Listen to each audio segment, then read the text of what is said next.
So you think that the people who are people are the ones who look and sound like you. But if you walk the footsteps of a stranger, you'll learn things you never knew. Have you ever seen the wolf cry to the blue corn moon? Or ask the grinning bobcat why he grins?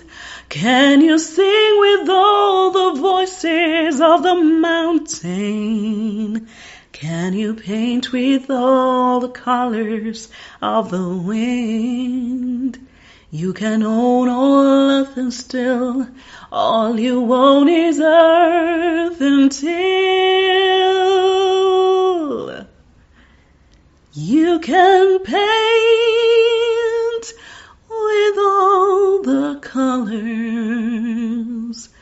of the wind. Hello, happy birthday to me.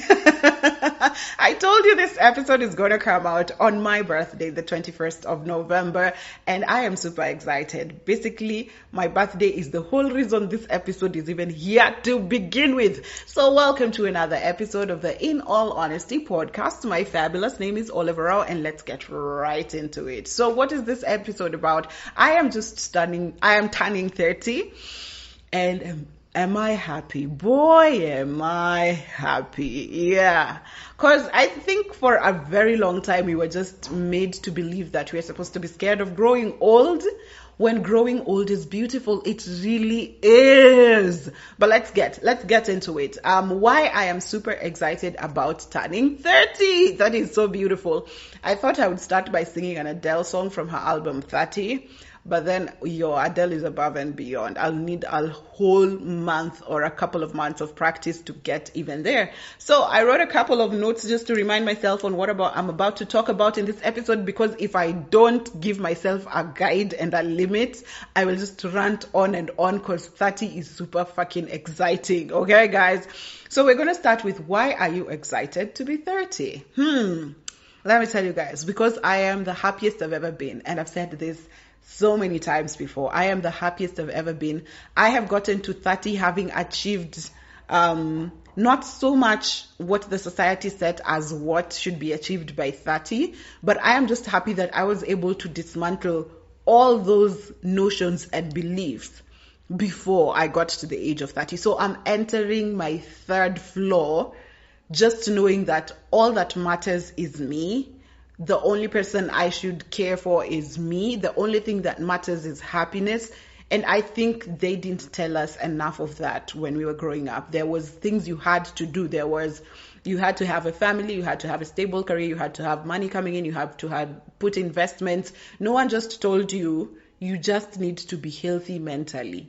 You just need to be happy. You just need to find stability. Like, just be happy and find beauty within yourself, find beauty in the things around you. No one ever told you that. There was a whole checklist for when you get to 30, and I am just happy that I am not getting to 30 with that checklist. So that is why I'm super excited, because I was able to swim against the gradient, and I am here, and I feel like I am a successful human being in the capacity that I am in right now. So that is 30 for me. Let's break it down into what are some of these things that I am super excited about. Self-esteem and self-love. I grew up with very low self-esteem because I was not the standard of beauty. Of course, growing up, I was bigger. Even now, I think I'm still a little bigger. Bigger and dark skin, and just basically not the standard of beauty that was peddled around. And so my self-esteem was really low. I am very lucky to have never found romantic partners who took advantage of that and probably abused me. So I grew up with partners who like tried to affirm and like continue to tell me how beautiful I am. I didn't believe it, but I'm glad that the at least the romantic partners that I had were not abusive in that kind of manner. But self-esteem is one of the things that I've struggled with for such a long time. And I finally achieved self-love and just like self-appreciation when I turned 27. Gosh, it was so, it's so relieving. I don't know how to tell you. Like when you love yourself, there's no amount of love that matches that. Like there's no parent who can ever love you like that. There's no romantic partner who can ever love you like that. There is no amount of fulfillment in this world that matches the kind of fulfillment you get from just waking up and thinking, like there's nothing wrong with me. Like it had been so long of me trying to figure like how will I get beautiful, like will I, or like trying to, no, I didn't even care about getting beautiful. I think what I did is I tried to camouflage, like where it looks like I'll be seen, I try and retract so that I am completely not seen, because then you'd have to deal with all the negative emotions of not being picked, of being comparison to other people, and you're not the standard of beauty. Yes, you are beautiful, but you're just not the textbook standard of beauty that has been peddled around in magazines and in the media. And that was a huge, huge problem for me. And on self-esteem and self-love, I have said this in multiple podcasts before, not even this one alone, that I am glad that I got into the media industry when I was very young. And even then, when I look back at my photos, like I feel like I was way prettier then than I was now. Like right now, age is taking a toll on me. But what I don't understand is that even then I was broken down completely. Like the media is such a horrible place to exist. And I'm glad that I got to experience that at that time, because I can imagine trying to look for these opportunities right now and then having been met with things like you have the voice, you just don't have the looks, or you have the zeal we're looking for, you just don't have you don't have the physical, like. That's why I'm so grateful for TikTok. Like I can't be grateful enough for TikTok. I have seen every sort of body size, shape, form, color thrive over there, and there is no standard of beauty. Of course, there's some bullying here and there with people who are still very, very retrogressive with their school of thought, but I have seen people just thrive in open, and I am so happy. So I am grateful that I experienced media earlier on in my life. I was 18, 19, 20, and right now at 30, I'm entering 30 knowing how things work, especially in the music, in the entertainment, in the media industries. And I know if I go there, I'm going to fight. Like right now, I have a bit more knowledge. I'm just glad for how skilled I am, how much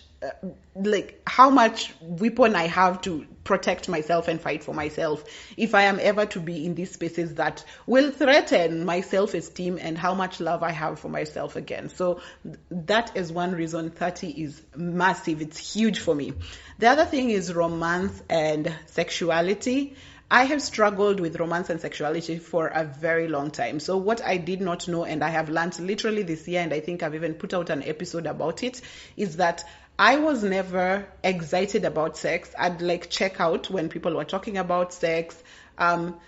Things to do with, I met a new guy, I'm talking to a new guy. Those are things that have never really excited me.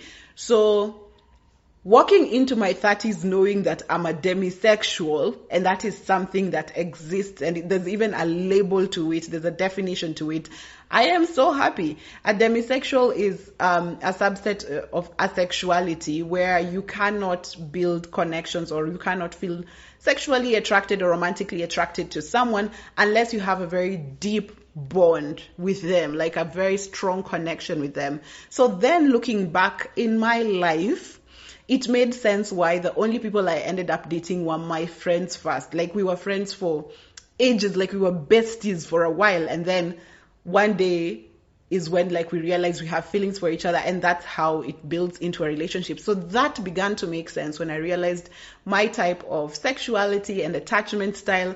And it is so beautiful to walk into this age where they call, this is where you will peak in your life, and walking into that stage of your life with this kind of knowledge, feeling very confident, knowing that if I'm going into certain spaces, if I'm trying to meet someone, if I'm trying to see someone, then I'm able to know, I'm consciously aware of what I should be doing, what works for me, what doesn't work for me. So it's beautiful knowledge.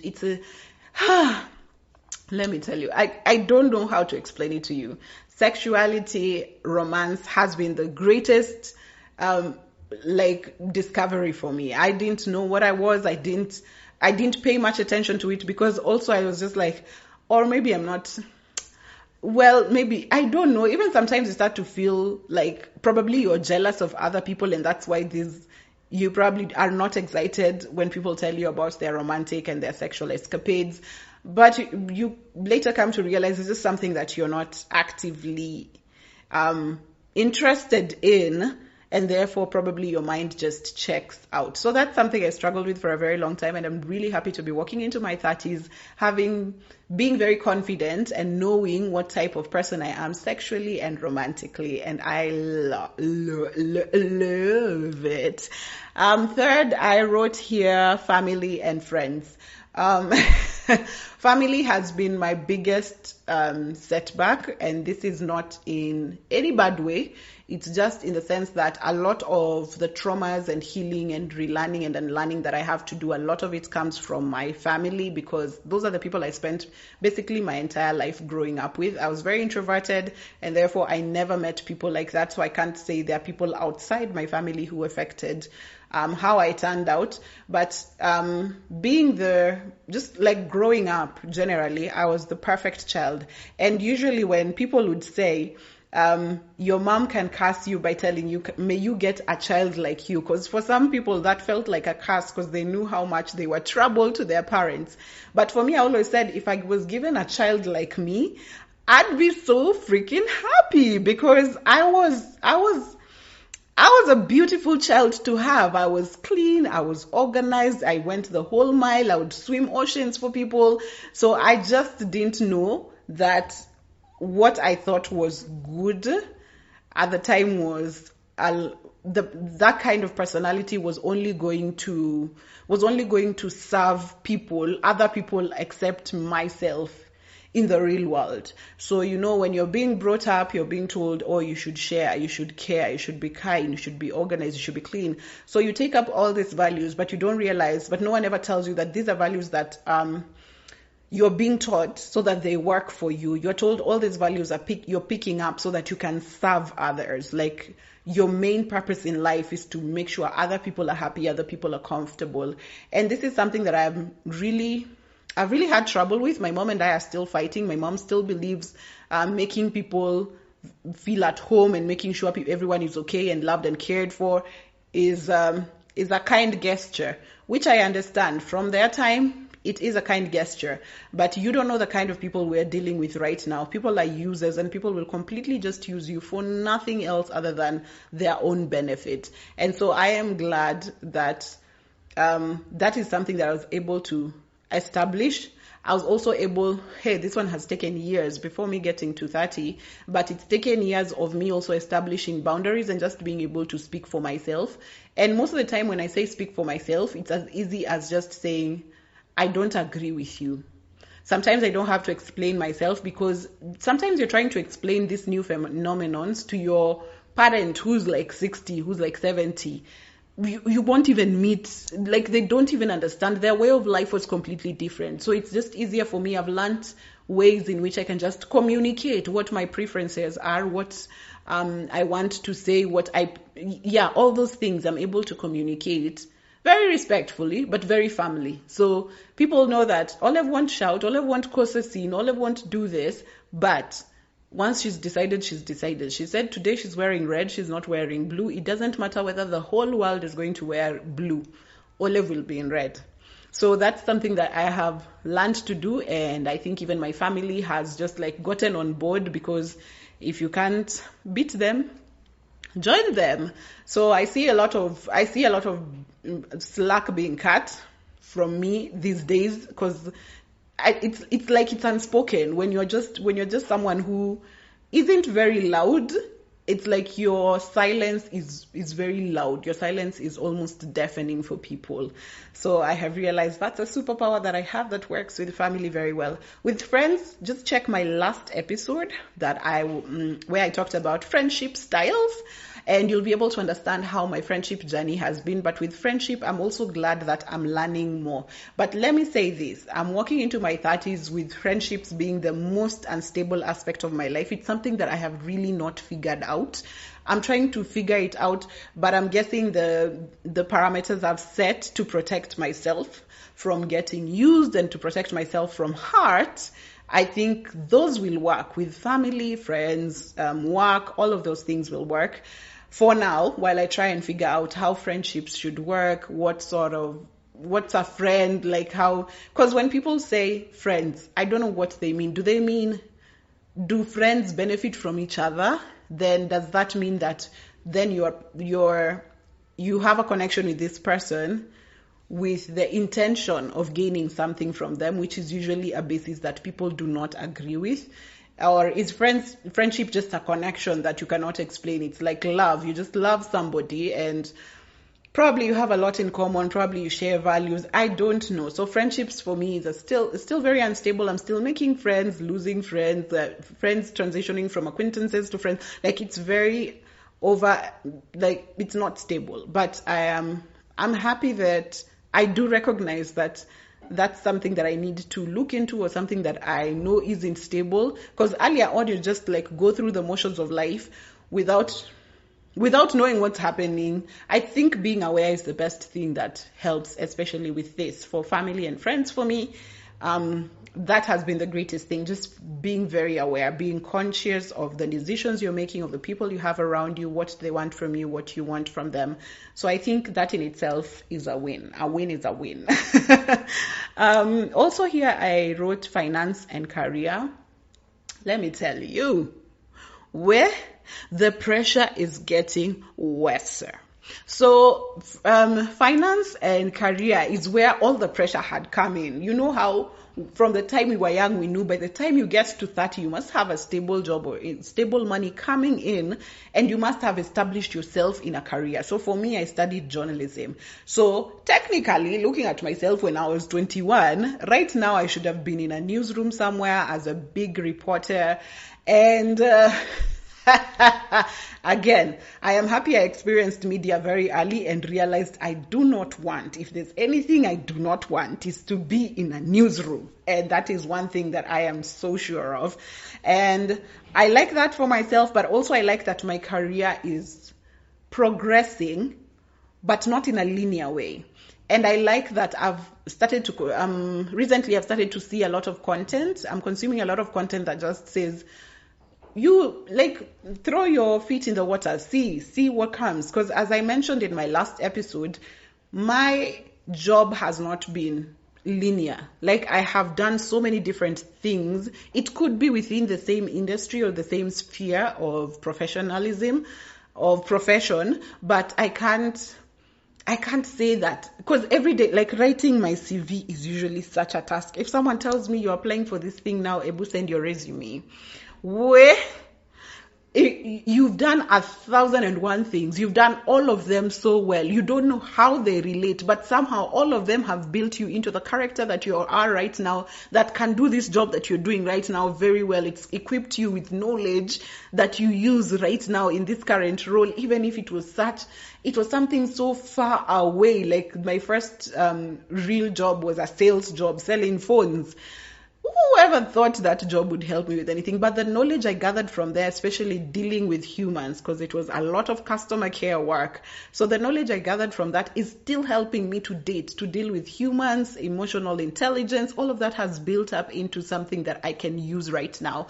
And I am extremely grateful. Career-wise, I don't know where I am headed. I literally, just like friendships, I literally don't know where my life is going. Every 6 months, it feels like I've picked up a new hobby that I am extremely good at. Every 6 months, it feels like there is something new. I've been pushed into a new role, or I've picked up like some random job that I found for freelance, and I'm really good at it. So career-wise, I really don't know, and I'm really good at a lot of things. And I think that is because I'm very organized and I'm a perfectionist. So if I take up something, I'm not half-assing it. And I think that has been the problem with just choosing what to do, because everything that I have picked and I have been very, very thorough with it. And everyone who's worked with me has been very, very, very happy.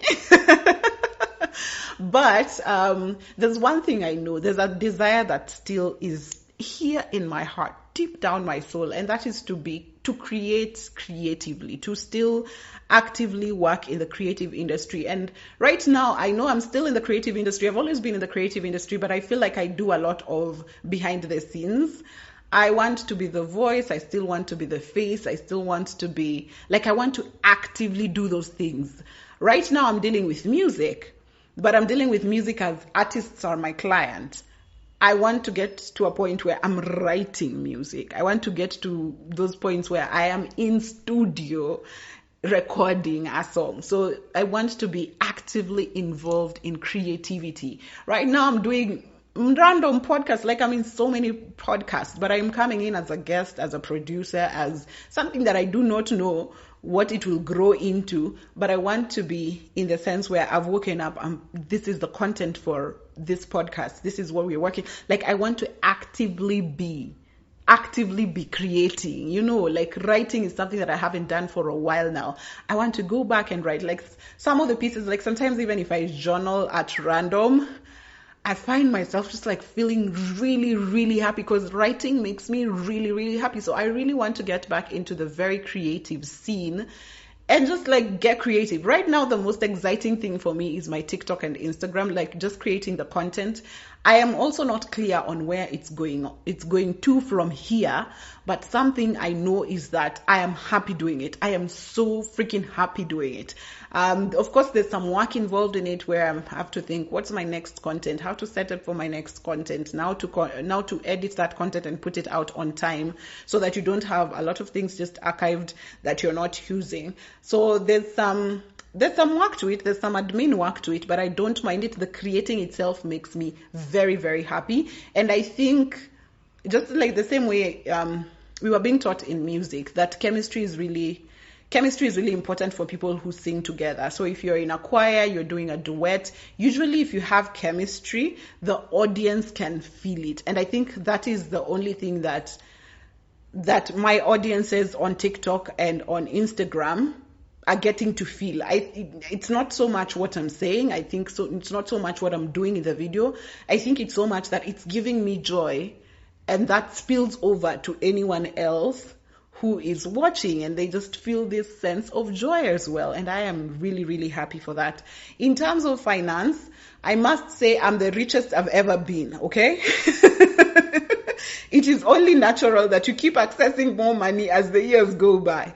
I am not I'm not still stable. I am very middle class. I still live hand to mouth. Of course, I am employed. As I've said, my career has not been, I don't know how to establish my career, and finances for me have been the same. Like I know I'm supposed to be saving. I know I'm supposed to be investing. Investing is the most tricky for me because I don't grasp economics and finance like that, so I really need help. So usually when I see something, I have to consult some of my friends who are economists or people who understand that subject very well, and they're able to explain it to me. But otherwise, now struggle. But finances wise, I am better now at using my finances. Of course, I also transitioned from being a hoarder to a minimalist. It is possible, guys, okay? So you can consult me. So I don't find myself spending a lot. Of course, there's guilty pleasures. For me, it's food. I spend a lot on, like, I feel no guilt spending money on food. You won't find me buying a handbag for 5K. When I see a shoe that's 3K, I'm just like, are you serious? But food, I cannot even, I feel embarrassed. I don't think I can mention how much I have spent on food in one sitting. It is honestly embarrassing. It could have bought like a purse, a shoe, or something else, and some other clothes in a good store. So food has been the guilty pleasure for me, but I'm understanding saving. Like right now, earlier on, I was saving blindly, so I knew people were in a circle, so I joined a circle and started just like throwing money there. Also, I tried Money Market at some point. That company went down, but I had removed my money just in time. Yeah, I had removed my money just in time, so I'm still studying the marketing. What is it called? Money market, and just finance is hard for me. If I can, I just like need to spare some money. I should just stop eating takeout for probably a week and spare some money and just hire someone to do my finances and accounts for me. But I also save like blindly. Like I throw money into a certain account and it just stays there. But usually I'm very aware. The struggle, of course, settling into the city when I was new. I'm very aware of things like rent. Rent is my biggest. I hate rent so much. Like there's nothing in this world I hate more than rent. Rent gives me sleepless nights, and I feel like that's just one thing I either need to eliminate or it has to be sorted. So for me to have peace of mind, so rent for me is the greatest thing. So every time I am working, my money is always around, can I pay rent? If I lost everything right now, can I still have a roof over my head for at least a year while I try and figure out things? So rent for me is huge. Finances, I'm trying to figure it out. I don't have a hold of it, but I don't think I'm badly off. Of course, I do realize that I have the privilege of earning way better than some of my colleagues, not colleagues, some of my age mates. I also have the privilege of just coming from a stable family. People don't know how that catapults you into like a better stage when you're trying to look for jobs and all that than someone who's like just starting from zero. So there's the privilege of coming from a stable middle income family. There's the privilege of like having my studies. My studies were taken care of all the way to tertiary stage. So that's, I think, is a privilege in itself that was able to put me in this place. I'm looking for jobs. I think that I have said I've always been lucky because I've seen people who are way more talented than me. But every time I have tried to reach out for an opportunity, I've actually got it. And I do not know why. I know my job is really good. I don't think I ever sell myself as well because usually when they reach out to me and they tell me I'm successful, I'm just like, really?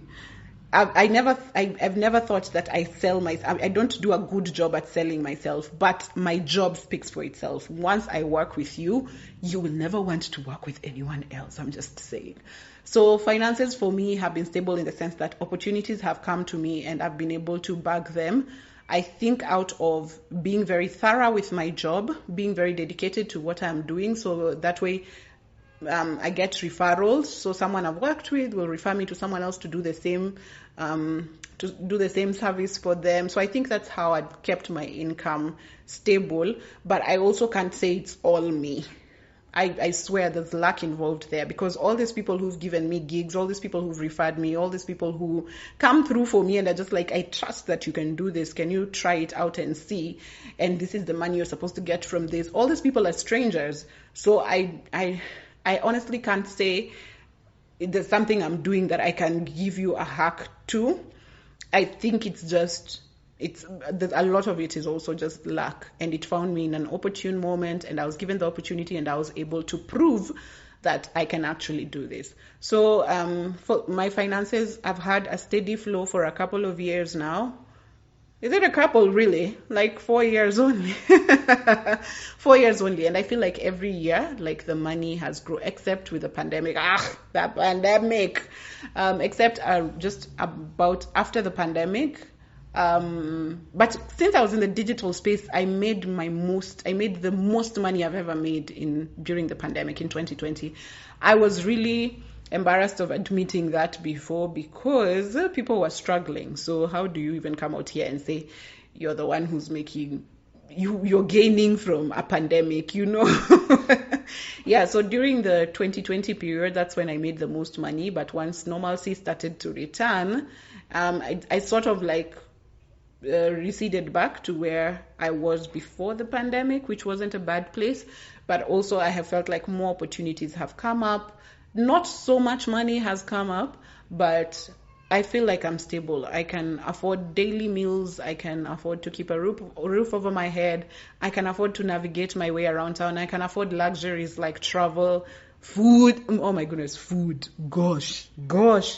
I don't even eat that much. It's just that how I am not scared about spending on food. Like, it's scary. But yeah, I am grateful for that. So that's where my finances and my career are. And it's not a bad place. And that is why I'm telling you, my 30s are freaking awesome. It's not a bad place. I feel like there's hope. There's always the fear of, will I wake up one day and all of this is gone and I'll have to start from the beginning? Yes, there is that constant fear in my head, at the back of my head. I know, just sleep today, Olive, but tomorrow you have to make sure we find rent again, okay? So there's always the fear of it could all be gone like that. I do understand that. But there's also the hope that just the same way I've grown consistently, there's been challenges in between, but just the same way I've grown consistently for years, as I grow older, I want to hope that the older you grow, the more money you access. I want to believe that.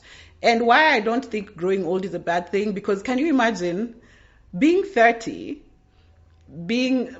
realizing that the older you grow, the more money you have access to, realizing that the older you grow, the more experience you have to, and therefore the more opportunities are open to you. The older you grow, the more stable you are mentally, the more knowledge you have about what you should be doing and what is safe for you. Can you imagine just being in such a happy space?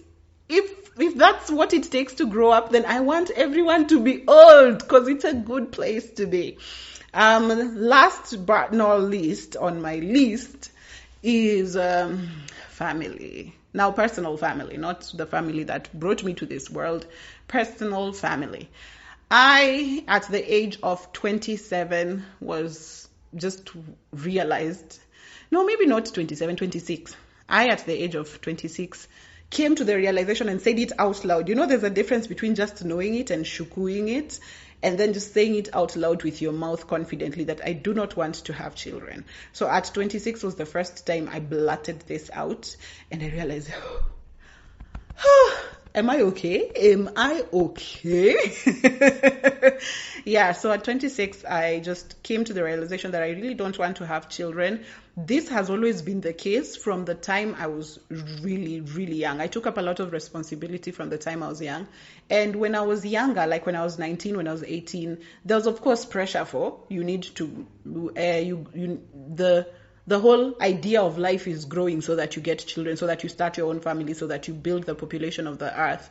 But I think for a very long time, I just knew I didn't want to have children, but there was always excuses. I remember like my early 20s, I was just like, I want to find a partner who's like my dad, like they're calm, they're nice, they're stable, they'll be there for the kids.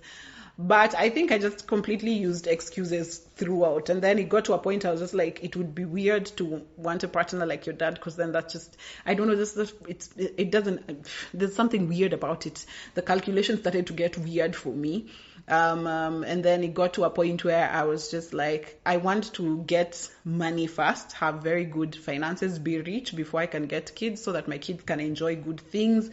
And then later on, I realized that was also an excuse. I just got to a point and realized, it also got to a point where I was just like, this was when I was starting to be aware of mental health. And I was just like, maybe I want to make a very good mother, because things like I have avoidant attachment styles. I have a problem with contact, skin contact. I hate being touched. And I was just like, now what happens when you get a child and they're latched on you throughout?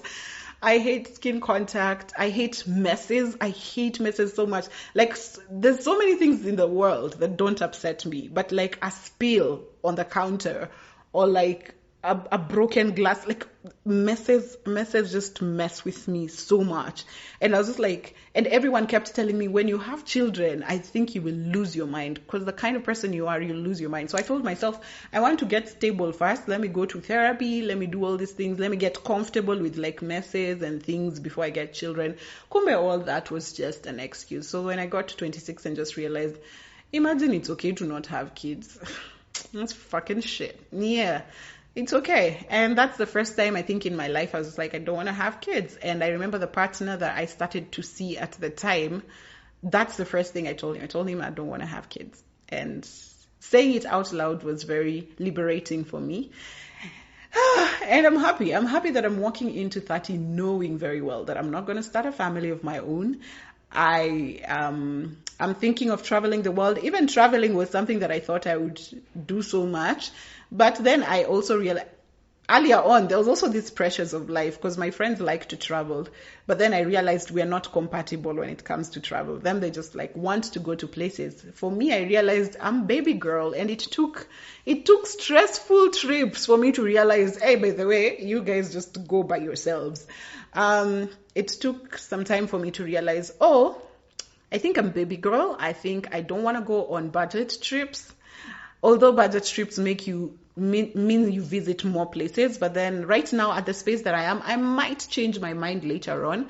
But right now, turning 30, I'm just like, I'd rather take a longer time saving and like go on a good luxury trip than go on multiple budget trips. And there's something I also noticed about my travel. I hate places that don't have water. Like the only motivation I have to visit a place is because someone has showed me like a massive ass pool, or someone has shown me a lake or a waterfall or the beach. I am not going to somewhere where there's no water. Even if it's a desert. If you show me a picture of the oasis, I am coming. So I realize there are things that I am learning as I go. I'm also happy that I am now 30. And I know that I don't need to know everything. I know that I don't need to be stable. I know that I don't need to be okay all the time. I know that I don't need to be this fortress that is well put together. No one has got their shit together, not even at 60, not even at 70. So I am happy to be walking into 30, just knowing it's okay to be freaking human. And that's all you need to be. This episode is coming out while I'm on a trip to Lamu. So 30 was a very huge age for me. And I think there was a lot of pressure when my 30th was approaching because friends who I have who are older, who are just like my 30, I did a whole bash for my friends. And I see even like people around me are all doing bashes for their 30s or their birthdays. And for me, since solitude has been a very huge part of my life, I love the space I am in. I love being by myself. I find so much love, so much peace being by myself. I was like, my years begin when my birthday is here. So I don't start the year at January. So usually even my resolutions, my review of the past year, usually I do them on 21st of November. I don't do them in January. So this year I was just like, starting this year, I want to start knowing I only have me. And that's what the Lamu trip was symbolic of. I went to Lamu by myself. I am currently in Lamu while this episode is coming out. I just recorded it earlier.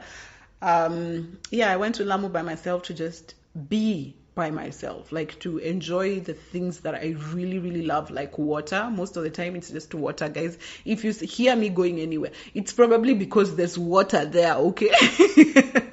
So I thought Lamu was a really nice place. It's a place I've wanted to go for a while.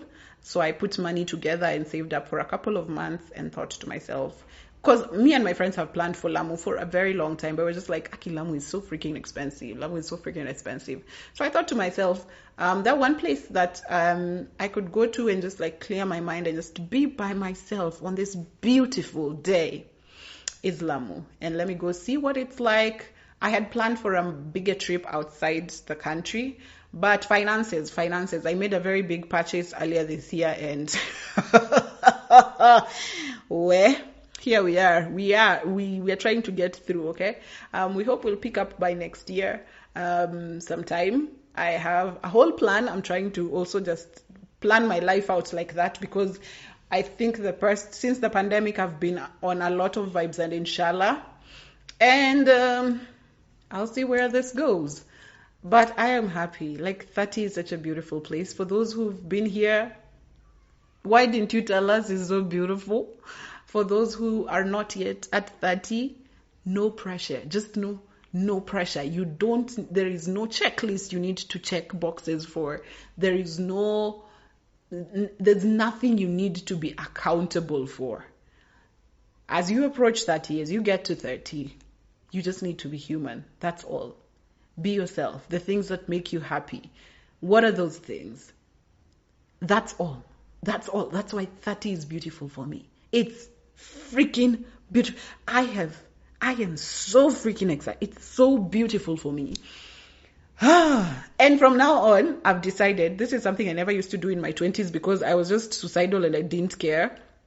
I've decided that from now on, I will be celebrating my birthdays. I will do something significant on my birthdays because earlier on I used to completely ignore my birthdays. I was just like, how the fuck am I growing older and not achieving anything? When at the time, looking back now, I was actually achieving things I just didn't know. Right now, I'm very conscious and I'm very aware that this is a win.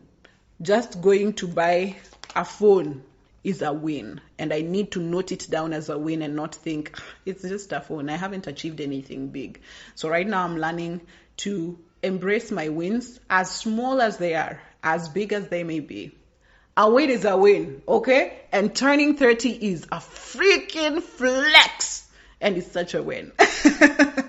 With that said, I hope you enjoyed this episode. I hope you take lessons from it. If you're not yet 30, if you are already 30, if you're turning 30 this year, I have so many friends who are turning 30 this year, and that's a whole other story. Oh my goodness. Anyway. Yes, I am super, super excited, and I can't wait to tell you how probably the next years will turn out. But until the next episode, which will probably be a Christmas inspired episode, I don't know yet. I lost my content calendar, and I've just been out here balling.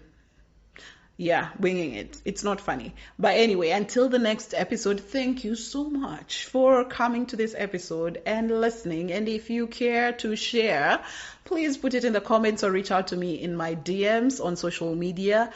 I will definitely reach back at you. Instagram, TikTok, Facebook, Olive or Raul, or you can leave it in the comment section. I'll be more than happy. This podcast goes on YouTube, Spotify, and Mdundo. Mdundo, there are no comments, but on Spotify, you can leave comments.